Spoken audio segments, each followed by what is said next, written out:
Hi guys, as most of you requested for EMT videos, so what we are doing is we'll be solving problems based on EMT that have appeared in the previous year GATE electrical examination. So I'll be telling you the concept behind those problems so that you can get well versed with the kind of problems that are asked and how to tackle such kind of problems. So without wasting much time, let us get started. So the first problem, which of the following equation represents the Gauss law? Now Gauss law in electrostatic, how is Gauss law written? Gauss law is written in two forms. One is the integral form, d dot ds equal to charge enclosed. Here this quantity is called as the flux through a surface S, okay, and Q enclosed is charge enclosed by S. S must be a closed surface. Being a closed surface means there is a certain volume that lies inside the surface. Okay. This law can also be written in the differential form. How to write in differential form? It is del dot d vector equal to rho v. Okay, that is the divergence of flux density is equal to the charge density at that point. That is why this can also be written as volume integral rho dv. Is it fine? So d is basically your flux density. This is also called as point form of Gauss law. Point form means this law can be applied at each and every point, and this law can only be applied over a surface S. Next, an electrostatic potential is given in the rectangular coordinate system. We need to find the electric field is at 1, 1. Now what is the relation of electric field with potential? Electric field is negative of the gradient of potential. Now how to find this gradient?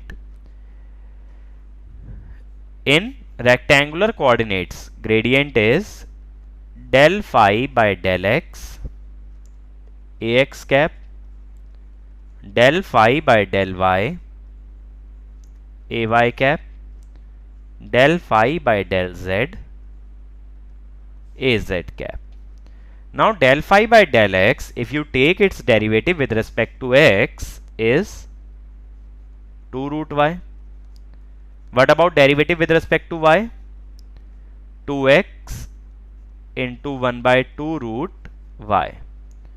Derivative with respect to z will be 0. So it is 2 root y ax cap plus x upon root y ay cap. Now if you put the value of x and y into this, x is 1 as well as y is 1.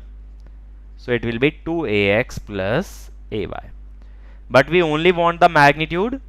So magnitude of electric field. Also I have not taken, sorry, this is your gradient of phi. Electric field is negative of this. So electric field will be like this. So what will be magnitude of electric field? Under root 2 square plus 1 square, that is under root 5. That is how much? 2.24 volt per meter. Okay, so always remember to take the negative sign because electric field is negative of the gradient. Okay,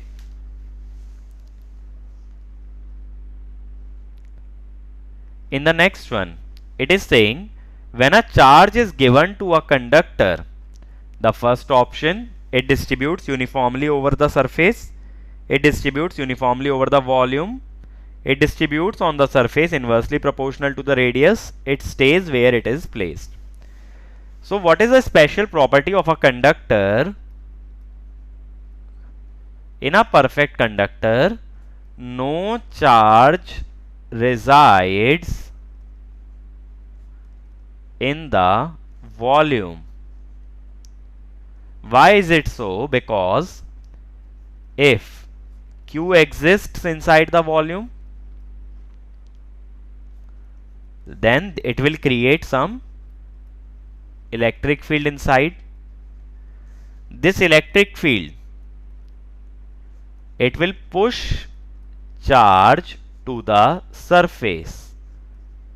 So as long as charge is inside, there will be an electric field which will be pushing the charge to the surface. So if the entire charge goes to the surface, if Q goes to the surface, electric field inside the conductor would be 0. If electric field is 0, force on charge is 0. If force is 0, then it is static, or we can say we have reached steady state. Is it fine? That is why in a conductor, electric field inside the conductor is 0 and the charge distributes uniformly all over the surface. In the next one, in electrostatic field, del cross E equal to 0. In electrostatic field, basically, it is electric field due to Q. And in that case, the electric field is conservative. What do you mean by conservative field? First of all, a conservative field means that the work done by this field is independent of path. The work done is independent of path, which means the line integral E dot dl is path independent. It only depends on initial and final points of the path. It does not depend on the path taken. Which means, suppose this is our coordinate axis. If I am going from A to B, the integration from A to B will be same no matter which path you take. Okay, that field is called as conservative field. If the initial and final points are same, that is over a closed curve, then this integration would come out to be 0. Okay, so that means if it is independent of path and you make it a closed loop, then the starting and the terminating point are same. In that case, the line integral would come out to be 0. Now if you apply Stokes theorem, okay, now if we apply Stokes theorem, then what happens? Over a closed curve, E dot dl is equal to surface integral del cross E dot ds. Now if this is 0, it means the curl of electric field is 0, which means E is irrotational. Okay, if its curl is 0, it means it is irrotational. Is it fine? So that is how you can say all the electric fields created by charges or the electrostatic fields are conservative in nature. Moving on, a hollow conductor is at potential V, the potential at any point inside the hollow conductor. Okay, see, suppose it is a spherical conductor. It is hollow inside. If it is hollow inside, that is no Q lies inside conductor. Okay, because it is hollow, so there is no material present inside the conductor, so there can be no charge. Now by Gauss law, if there is no charge inside the conductor, the electric field will also be 0. If electric field is 0, electric field is basically how much? Minus gradient of potential. It is 0, which means potential is constant.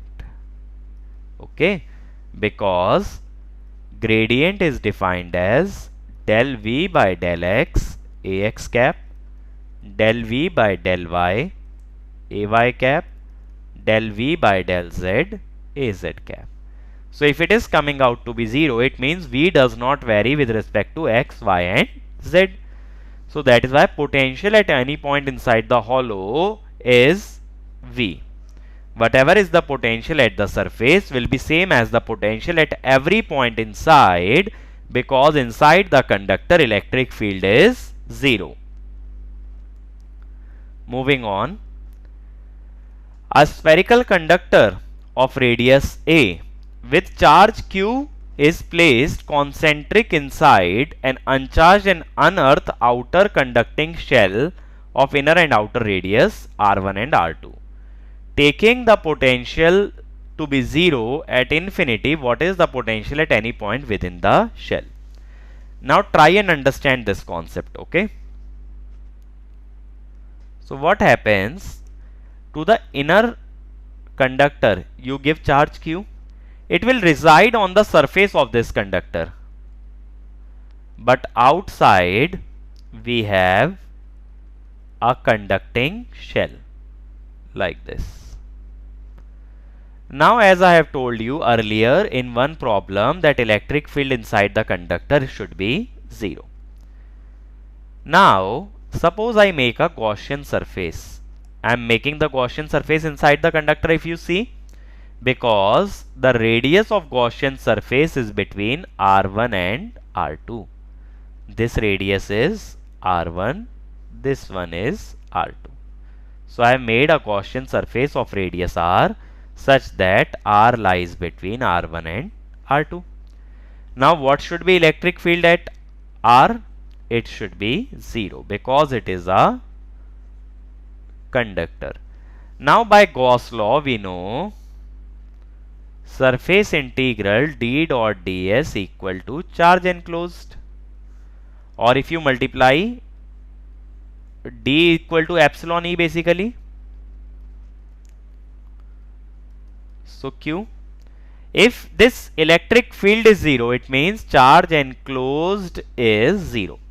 But here I see that plus Q charge is enclosed. But since the electric field is 0, it gives me that the charge must be 0. Which means an equal and opposite charge must be induced at the inner surface of the conductor, which is minus Q. But this spherical shell was uncharged, that is, its net charge was 0. Now it is not connected to anything, which means its net charge cannot change. Like if it was connected to a battery, then it can supply a charge. If it was connected to another shell, then it can supply a charge. But here it is not connected anywhere, it is isolated, so its net charge should be 0. Which means if minus Q is induced on the inside, plus Q must be induced on the outside, okay, so that net charge still remains 0. And if you see the total system, there are 3 charges, plus Q, minus Q and plus Q. So the total charge is also constant, that is plus Q. So you can apply charge conservation basically. The charge on the outer sphere remains 0 because it is not connected to any other body, and the charge on the total system remains plus Q. Now it is asking potential at any point P within the shell. Here it is giving as P. Now just now I told you electric field inside a conductor is 0, which means potential is constant. So whatever the potential is at surface is same as the potential on the inside, which means the potential at point P is equal to potential on surface. What is the charge on the surface? Q. What is the radius of the surface? R2. So what will be the answer? C. Okay. Whatever is the potential on the surface will be same as the potential on the outer surface will be same as potential at every point on the inside. Is it fine? The next one. Inside a hollow conducting sphere, what I told you, inside a hollow conducting sphere, what happens? Electric field is 0 because inside there is no charge, so there can be no electric field. Remember, this is a very basic and very important concept. Now as you have seen, it has been asked in GATE multiple times. Next, If VWQ stand for voltage, energy and charge, then V can be expressed as. Now, in this case, what happens? The work done in electric field is equal to dq into dv. The charge into potential difference is equal to change in potential energy, which means change in potential equal to dw by dq. Okay, that is the answer would be C. Is it fine?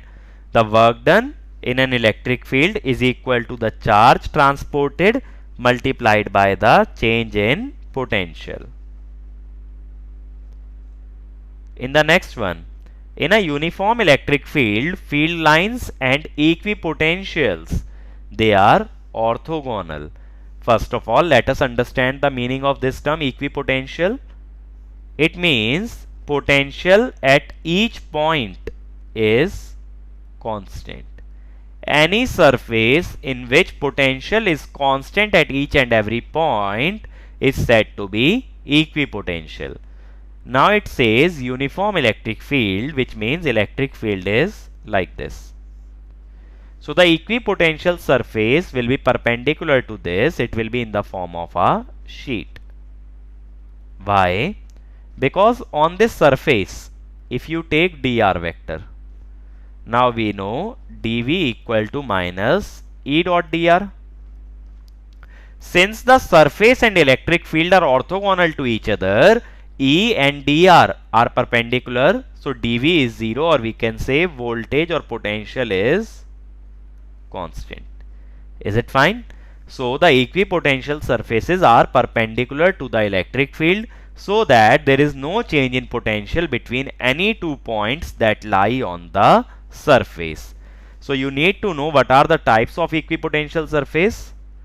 For point charge, the equipotential surfaces are spherical, because electric field must be always perpendicular to the surface. So for point charge as well as spherical charge, the equipotential surfaces are always spheres. For line charge, it is cylindrical. For sheet charge, it is always sheet, that I showed you here. For line charge, if this is the line charge, equipotential surface will be a cylinder. So you need to remember the nature of equipotential surface for different type of configuration. The next one, it is asking the capacitance of the arrangement. Now one thing that you need to understand, when two dielectrics are placed like this,